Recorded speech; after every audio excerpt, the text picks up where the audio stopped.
What are the 5 most common mistakes you need to know about telecoms providers? Number 1, poor customer service.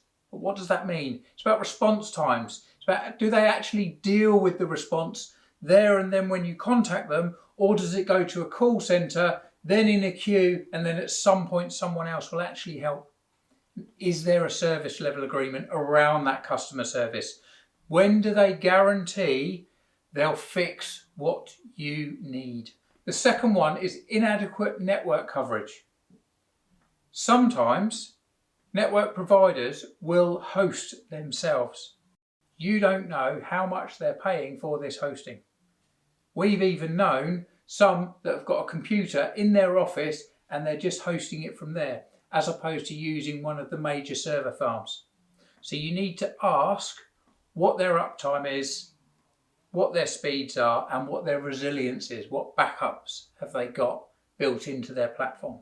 The third is billing errors and hidden fees. This is the hardest one because often you won't know until you've signed in with them as to what hidden fees they have. So it's worth asking the questions up front.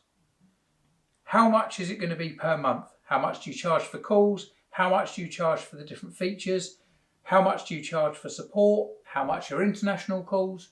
Ask all of these different questions. And then also ask, do you have a grace period?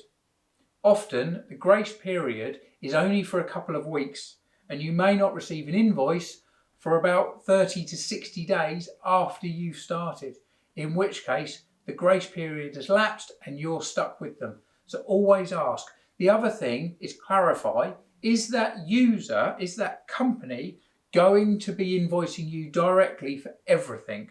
Or is there a separate finance agreement where you get one of the big finance houses that you'll actually owe money to? Number 4 is about the transparency around the contract. Often this is around the length of term. How long have you actually signed in for? And often with telecoms providers, they will separate the hardware to the service. So sometimes they may say it's a 3-year deal, but actually you've bought the hardware on finance over 5, 6 or 7 years. This is so that it looks cheaper from a monthly perspective. So always understand about that, and also your notice period. One of the biggest telecoms providers, I will not name any names, they state you have to give a 3-year cancellation. If you sign up for a 3-year deal, you'd need to cancel it on day 1 just to be able to exit it after 3 years. So always read the small print. Also, ask how you cancel it. We've had another client that was trying to move their number over to us and they had to cancel it with a specific person at a specific email address that didn't work. So when they emailed, they would get a bounce back. So always clarify this up front before signing into anything. And then number 5 is look how they adapt to changing technology. Ask how long the platform's been going and what features have changed and evolved since then. You'll get a real good feel for if that telecoms platform does evolve. Often they'll build the platform, sit back and won't do any development.